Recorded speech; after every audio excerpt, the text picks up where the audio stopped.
préciser que la fête du travail est la fête du travailleur.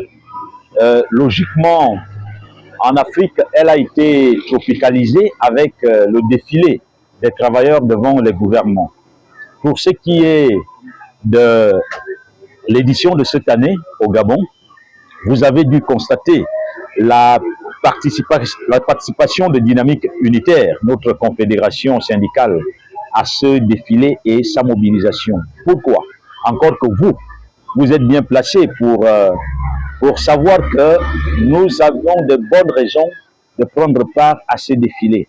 Pas parce que le principe voudrait que les travailleurs défilent devant les gouvernants, mais tout simplement pour marquer notre adhésion à ce qui s'est produit le 30 août, c'est-à-dire la libération, moi je ne dirais pas la libération du Gabon, mais ce que je sais, en tant qu'acteur syndical de Dynamique Unitaire, je sais que le 30 août, nous, membres de Dynamique Unitaire, nous avons été libérés parce que si le pouvoir Ali mettait encore 48 heures après le 30 août, les membres de Dynamique Militaire les plus chanceux se retrouveraient aujourd'hui en prison. Pour d'autres, ils allaient tout simplement disparaître. C'est pourquoi nous avions tenu à marquer de notre présence à ce défilé qui a vu effectivement la présence du président de la transition, chef de l'État, qui a bien voulu également honorer les travailleurs. Mais nous ne sommes pas allés bras-ballants à ce défilé. Vous avez dû lire sur notre banderole 3 principales revendications, à savoir le statut de la main-d'œuvre non permanente, la régularisation des situations administratives et financières des agents publics. Nous avons donc également revendiqué la révision du Code du travail et des conventions collectives. Donc, c'était l'occasion pour nous de présenter un cahier de charges au président de la République et à son gouvernement. Donc, pour nous, ça a été un sujet de satisfaction d'avoir pris part aux festivités. Et d'ailleurs, c'est la première fois que Dynamique Unitaire prend part aux festivités par le gouvernement de la fête du travail. Vous savez que le 1er mai, on préparait déjà nos poumons, c'est-à-dire les membres de Dynamique Unitaire. Vous le savez puisque vous l'avez vécu. Chaque 1er mai, ce sont des camions de police, des forces de police qui venaient nous assiéger à notre siège en nous jetant les bombes lacrymogènes dessus. Vous l'aviez vécu depuis 2015. Donc, cette année, ça n'a pas été le cas et c'est une raison, un motif pour nous, effectivement, de célébrer cette fête du travail. Après le défilé, nous sommes retrouvés à notre siège, mais nous avons déploré votre absence, l'absence des médias qui ont toujours accompagné Dynamique Unitaire dans ces moments les plus difficiles. Vous n'étiez pas là. Seul TV+ a répondu à l'appel.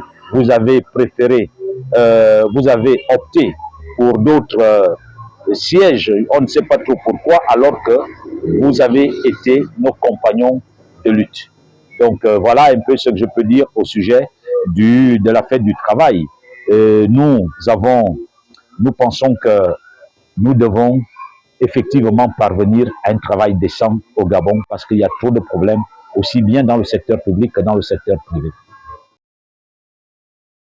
Pour à la suspension du PDG pendant 3 ans, moi je vous répondrai en disant 3 ans, c'est peu. Le PDG devait tout simplement disparaître. C'est vrai, on va évoquer, on va donner des arguments du genre c'est un recul démocratique. Je dis non. Le PDG a fait trop de mal au Gabon et aux Gabonais. Et même les PDGistes devraient eux-mêmes demander la dissolution du PDG. Moi je dis, les députés, je ne sais pas ceux qui ont pris ces résolutions, parce que à côté de ces résolutions, il y avait également d'autres propositions, parce que nous demandions à ce que tous les parlementaires qui ont voté toutes les lois que nous avons reprochées dans le temps, tous ces parlementaires doivent être suspendus de tout ce qui est élection au Gabon pendant au moins 10 ans. Pendant au moins 10 ans.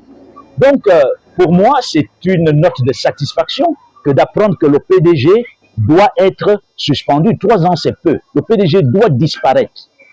Le PDG doit disparaître parce que, je vous assure, le travail que le PDG a fait dans notre pays aura encore des répercussions pendant peut-être 30 ans encore.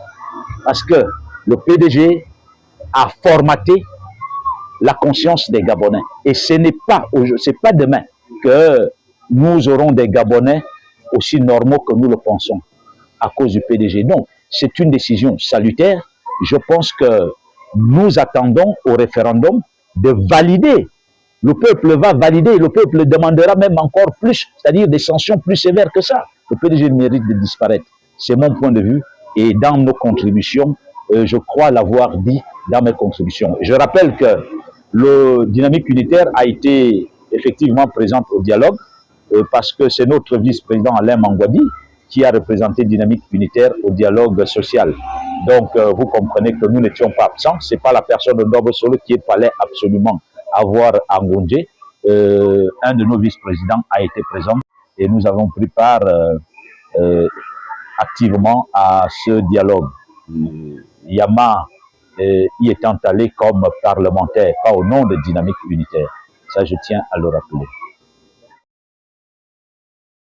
La vision du CTRI, ce que moi j'ai entendu et retenu du CTRI, c'est la restauration des institutions, la restauration de la dignité. Je vais m'atteler là-dessus. La restauration de la dignité. Effectivement, le CTI n'a pas de choix que de trouver de l'emploi aux jeunes Gabonais. Le chômage frappe à 30% de la jeunesse, c'est-à-dire l'âge qui booste l'économie d'un pays. Et 30% de cette jeunesse est au chômage. Vous les voyez devant toutes les portes depuis un temps parce qu'elle n'en peut plus. Effectivement que la restauration de la dignité du Gabonais passe par l'emploi. Parce qu'on vit de son emploi. Quand tu ne travailles pas, c'est ta dignité qui est jetée en pâture. Et le CTRI, n'ayant pas été responsable de cette situation, nous pensons qu'il a fait une promesse qu'il doit tenir, c'est celle de restaurer la dignité des Gabonais. Cette restauration de la dignité passe par l'employabilité de ces jeunes. Ce que nous n'avons pas compris, que nous déplorons, on a ramené l'âge de la retraite à 62 ans. Ce n'est pas le CTRI qui l'a fait parce que ce sont des projets du pouvoir déchu. Alors que quand on ramène l'âge de la retraite à 62 ans à la fonction publique, on fait quoi? On demande à nos enfants de ne pas travailler, de demeurer dans le chômage. C'est pourquoi nous sommes toujours opposés à ce rallonge de l'âge de la retraite à 62 ans. Le CTRI, après 7 mois, vous l'avez dit, il faut l'avouer. Nous voyons le CTRI beaucoup plus présent sur des chantiers. C'est une bonne chose. Nous applaudissons, mais nous ne les voyons pas beaucoup plus sur des questions de chômage parce que le bilan qu'on voudrait faire, c'est combien de jeunes ont trouvé de l'emploi, depuis 7-8 mois. Et on ne peut pas tout faire au même moment. Nous attendons le CTRI là-dessus. Nous attendons le CTRI parce que là, on ne comprend pas. Vous avez suivi le ministre de la Communication, porte-parole du gouvernement, qui vient demander aux fonctionnaires de sacrifier, de faire le deuil de leurs 10 ans de carrière. Alors, vous trouvez ça normal? Donc, après, on ne comprend pas. Là, ce n'est pas le CTRI, hein, parce que moi, je fais souvent la confusion entre le CTRI et le gouvernement. Je ne sais qui fait quoi, qui doit faire quoi.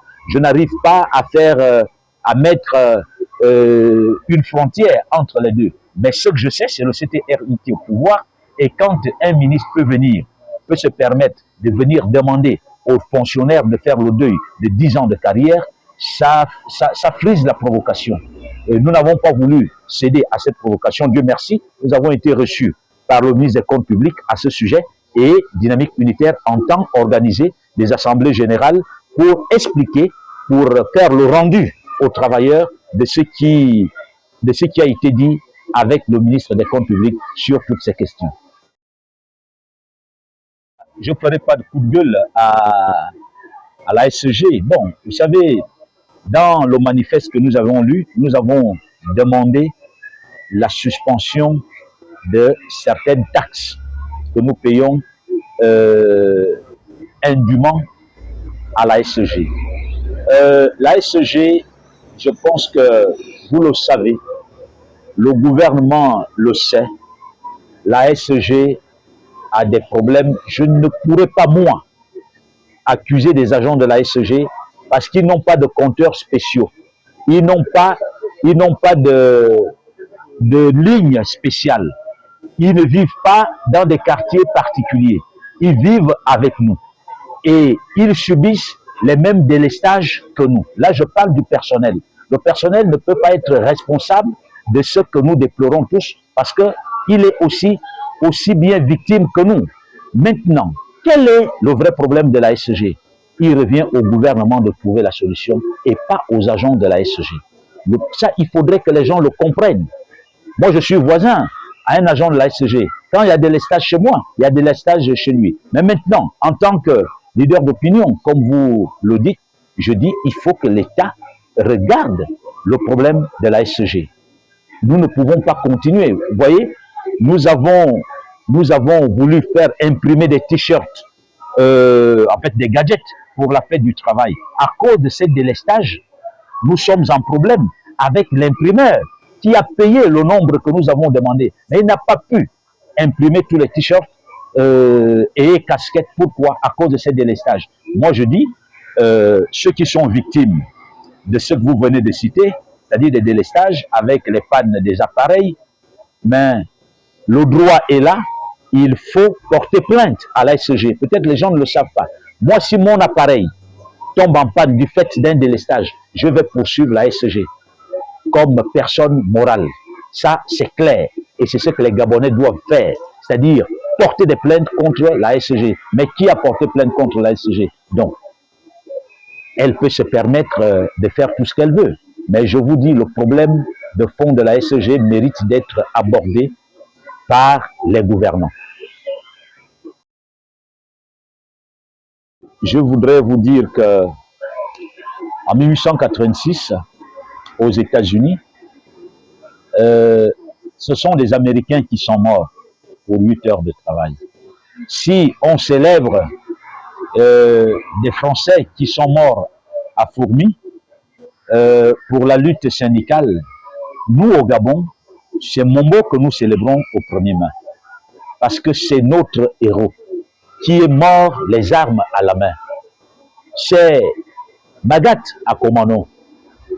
Il y a bien d'autres syndicalistes anonymes qui sont morts dans ce combat. Il y a Martine Oulabou que nous célébrons. Donc à chaque fois que nous célébrons, parce que ce n'est plus les 8 heures de travail que nous revendiquons aujourd'hui, nous revendiquons autre chose. Les salaires, de bons salaires, les conditions de vie et de travail, la protection sociale, c'est ce que nous revendiquons aujourd'hui et c'est pour ces raisons que ceux que je viens de citer sont morts. Donc nous pensons chaque jour à nos héros, nous pensons à notre secrétaire général et je vous dis, vous-même vous pouvez le constater, l'absence de Mombo parmi nous se ressent chaque jour et à chaque événement parce qu'il était particulier, non seulement pour Dynamique Unitaire, mais pour le monde du travail gabonais.